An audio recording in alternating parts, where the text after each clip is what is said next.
옛날 옛적 프랑스의 작은 마을에 루미에르라는 소녀가 살고 있었습니다.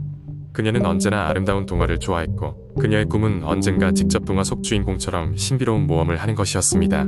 매일 저녁 루미에르는 마을 외곽에 자리한 오래된 숲을 방문하곤 했습니다. 그 숲은 마치 마법에 걸린 듯 신비로웠고 온갖 색의 나비와 희귀한 꽃들이 가득했습니다. 어느 날 루미에르는 이전에 본 적 없는 길을 발견하게 되었습니다. 호기심이 많은 그녀는 그 길을 따라 나섰습니다. 길은 점차 좁아졌고 나무들은 더욱 굴창해졌습니다. 그러다 갑자기 눈앞에 놀라운 광경이 펼쳐졌습니다. 그것은 마법의 정원이라고밖에 표현할 수 없는 곳이었습니다.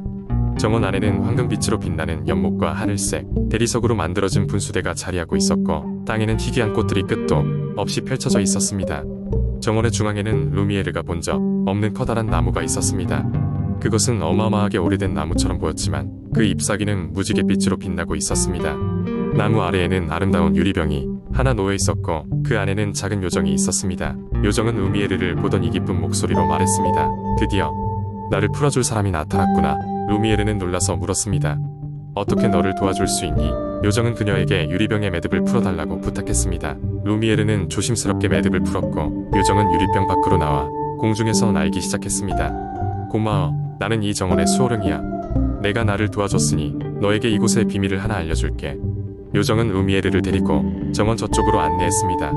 그곳에는 오래된 책장이 있었고 책장에는 수많은 고서들이 꽂혀 있었습니다. 요정은 그중 한 권의 책을 꺼내 루미에르에게 건넸습니다. 이것은 과거와 미래의 이야기를 기록한 책이야.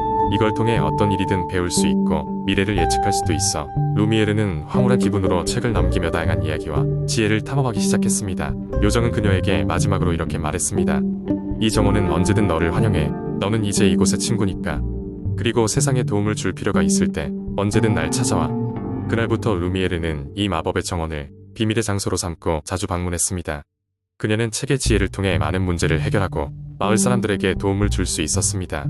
시간이 지나도 그곳의 비밀은 그녀의 마음속에만 남아 그녀는 마을의 전설적인 인물로 남게 되었습니다. 루미에르와 그녀의 동화 같은 모험은 이렇게 마무리되었지만 그녀의 마음속에서는 언제나 새로운 이야기가 시작되었습니다. 두 번째 이야기. 옛날 옛적 프랑스의 한 작은 마을에 루미에르 숲이라는 신비한 숲이 있었습니다.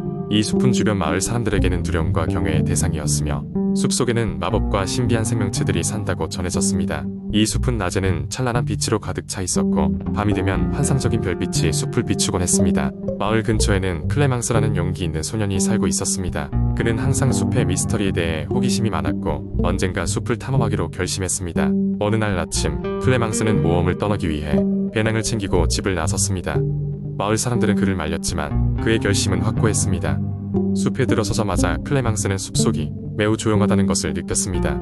나무 사이로 비치는 햇살은 매우 아름다웠고 곳곳에는 새들의 노랫소리가 들렸습니다. 얼마 지나지 않아 그는 작은 빛나는 생명체 가글을 따라오는 것을 발견했습니다. 그것은 숲의 요정이었습니다. 요정은 클레망스를 매우 궁금해하며 그에게 다가와 인사를 건넸습니다. 요정의 이름은 앙투안이었습니다. 앙투안은 클레망스에게 이 숲에는 위대한 비밀이 숨겨져 있다고 말했습니다. 그러나 그 비밀을 찾으려면 용기와 지혜가 필요하다고 덧붙였습니다. 클레망스는 그 말을 듣고 더욱더 궁금해져서 앙투안을 따라가기로 했습니다. 숲 깊숙한 곳으로 들어갈수록 힘든 시련들이 클레망스를 기다리고 있었습니다. 그는 길을 잃기도 하고 폭우 속에서 길을 찾기도 했습니다. 하지만 클레망스는 포기하지 않았습니다. 앙투안의 도움으로 그는 많은 시련을 극복했습니다. 드디어 클레망스는 숲의 가장 깊숙한 곳에 도착하게 됐습니다. 그곳에는 크고 오래된 나무가 있었고 나무 밑에는 오랫동안 봉인된 책이 놓여 있었습니다. 앙투안은 이 책이 루미에르 숲의 비밀을 담고 있다고 설명했습니다. 클레망스가 책을 열자 순식간에 신비한 빛이 주위로 퍼져나갔습니다. 책에는 과거와 현재, 미래의 모든 이야기가 기록되어 있었습니다. 또한 이 책은 숲과 마을의 역사를 밝히며 사람들에게 평화와 지혜를 줄 수 있는 힘을 가지고 있었습니다. 클레망스는 이 책을 마을로 가지고 돌아와 마을 사람들과 함께 나누었습니다.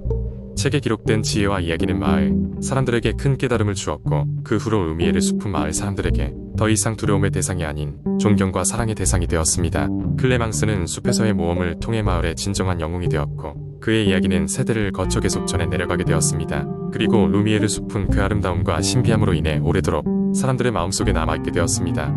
세 번째 이야기. 옛날 옛적 프랑스의 어느 작은 마을에 라니 에베르탓이라는 신비한 숲이 있었습니다. 이 숲은 울창한 나무들로 가득 찼으며 그 가운데 한 나무는 다른 나무들과는 사뭇 달라 보였습니다. 이 나무는 다른 나무들보다 훨씬 더 크고 웅장하며 잎들은 마치 황금처럼 빛났습니다. 마을 사람들은 이 나무를 황금나무라고 불렀습니다. 이 황금나무에는 아주 특별한 매력이 있었는데 그 나무 아래에서 자신이 간절히 소망하는 것을 빈 사람은 그 소원이 이루어졌다는 소문이 마을 사람들 사이에 퍼져 있었습니다. 그러나 이 소원이 이루어지기 위해서는 순수한 마음을 가져야 한다고 전해졌습니다. 어느 날 에밀리라는 어린 소녀가 이 소문을 듣고 황금나무를 찾아가 보기로 결심했습니다. 에밀리는 매우 착하고 순수한 마음을 가진 아이였으며 그녀의 유일한 소원은 병든 어머니가 건강을 회복하는 것이었습니다. 에밀리는 숲을 지나 황금나무에게로 갔습니다. 나무 앞에 다다른 에밀리는 조심스럽게 나무 아래 앉아 두 손을 모으고 눈을 감았습니다. 그녀는 부디 어머니가 건강해지게 해주세요 라는 작은 목소리로 간절히 소원했습니다. 그 순간 부드러운 바람이 불며 황금빛 잎들이 사르륵 춤추듯 흔들렸습니다. 에밀리는 그 바람에 놀랐지만 고평온한 기분에 사로잡혔습니다. 얼마 지나지 않아 에밀리의 귀에는 아름다운 노랫소리가 들렸습니다. 그 소리는 작은 새 한 마리가 나무 위에서 노래를 부르고 있던 것이었습니다. 이 작은 새는 마치 에밀리의 소원을 들은 듯 더 따뜻하고 부드러운 음성으로 노래를 불렀습니다. 에밀리는 마음속 깊은 곳에서 그 새가 자신에게 특별한 힘을 주는 듯한 느낌을 받았습니다. 시간이 흐른 후 에밀리는 집으로 돌아갔습니다. 놀랍게도 그녀의 어머니는 점차 건강을 회복하기 시작했습니다. 마을 사람들은 에밀리의 이야기를 듣고 다시 한번 황금나무의 신비로움을 믿게 되었습니다. 그리고 소녀와 작은 새의 우정에 대한 이야기는 오랫동안 마을 사람들의 가슴속에 특별한 의미로 남았습니다.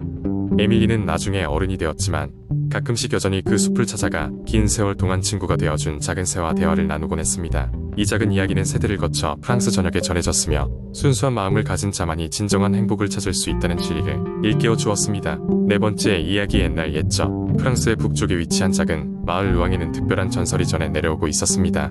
그 전설은 마을 근처의 숲 깊은 곳에 황금 갈기를 가진 유니콘이 살고 있다는 이야기였습니다. 전설에 따르면 이 유니콘은 밤이 되면 숲속을 누비면서 달빛을 받아 황금빛으로 반짝였고 그 모습은 마치 천국에서 내려온 신성한 존재와 같았다고 합니다. 루앙 마을 사람들은 항상 이 유니콘에 대해 경외심을 가지고 있었으며 유니콘을 화나게 하지 않기 위해 숲을 보호하는 데 최선을 다했습니다. 하지만 시간이 흐르면서 마을 사람들은 점점 이 전설을 단순한 옛날 이야기로 치부하기 시작했습니다. 새로운 세대가 태어나고 옛 이야기를 믿지 않는 이들이 늘어나면서 루앙의 숲은 점점 외면받게 되었습니다. 어느 날 마을에 새로운 탐험가가 나타났습니다. 그의 이름은 피에르로 모험심 강한 젊은이였습니다. 피에르는 오래된 전설에 큰 흥미를 보이며 황금갈기 유니콘을 찾겠다는 결심을 했습니다. 마을 사람들은 그를 말렸지만 피에르는 자신의 결정을 굳게 지켰습니다. 그의 눈에는 도전과 호기심이 가득 차 있었기 때문입니다. 피에르는 숲에 들어가면서 유니콘의 흔적을 찾기 시작했습니다. 그는 한 걸음씩 신중하게 숲을 조사하며 자연의 소리를 귀 기울였고 바람의 향기를 느꼈습니다. 나무들의 속삭임과 동물들의 움직임 속에서 이상하게도 마음의 안정감을 느끼곤 했습니다. 어느덧 깊은 밤이 되었고 그는 눈부신 달빛 속에서 작은 호수에 도착했습니다. 호수 근처에서 그는 숨을 죽이고 기다렸습니다. 그때 마치 꿈결처럼 먼 곳에서 부드러운 발굽 소리가 들려왔습니다. 피에르는 그 소리에 귀를 기울이며 더욱 집중했습니다. 잠시 후 그는 나뭇가지 사이로 감미로운 빛이 비치는 것을 보았습니다. 그것은 전설 속의 황금갈기를 가진 유니콘이었습니다. 유니콘의 몸에서 뿜어져 나오는 빛은 주변을 환하게 밝혔고 피에르는 그 순간에 아름다움에 숨이 막힐 정도였습니다. 피에르는 유니콘에게 다가가며 말을 걸었습니다. 너를 찾기 위해 여기까지 왔다. 너의 존재가 진정한가를 알고 싶어. 유니콘은 놀랍게도 그를 이해하는 듯한 눈빛으로 피에르를 바라보았습니다. 황금빛 눈동자가 피에르의 마음 깊숙한 곳까지 꿰뚫어 보는 것 같았습니다. 그러고는 천천히 고개를 끄덕였고 피에르는 언젠가 자신이 유니콘을 꿈에서 본 것 같은 느낌이 들었습니다. 유니콘은 마치 피에르에게 어떤 메시지를 전하려는 듯 호수 쪽으로 고개를 돌리며 주변을 한 바퀴 돌았습니다. 피에르는 그제야 유니콘이 가리키는 방향을 쫓아 호수에 비친 자신의 모습을 보았습니다. 그 순간 그는 깨달았습니다. 자신의 여정이 단순히 유니콘의 존재를 확인하는 것 이상의 의미를 가지고 있다는 것을. 그것은 상상력과 믿음의 힘을 깨닫고 자신의 내면을 다시 돌아보게 만드는 중요한 여정이었습니다. 그 후 피에르는 유니콘과 함께 밤을 지새우며 서로의 존재를 느꼈습니다. 아침이 밝아오자 유니콘은 다시 숲의 깊은 곳으로 사라졌고 피에르는 마을로 돌아갔습니다. 그는 이제 그 밤의 사건을 전설로 남겼고 루앙 마을 사람들에게 전설의 진실성과 숲의 소중함을 알리게 되었습니다. 이후로도 피에르는 유니콘을 여러 번 보았고 그때마다 깊은 누정을 나누었습니다. 루앙의 마을 사람들은 전설을 다시 믿기 시작했고 숲을 더욱 소중하게 여기며 보호했습니다. 그리고 그들은 자신들의 상상력과 믿음이 얼마나 강력한지를 새삼 깨달았습니다. 전설의 유니콘은 여전히 루앙의 숲 속 어딘가를 떠돌고 있으며 그 존재는 마을 사람들에게 영원히 잊지 못할 신비로 남아 있습니다.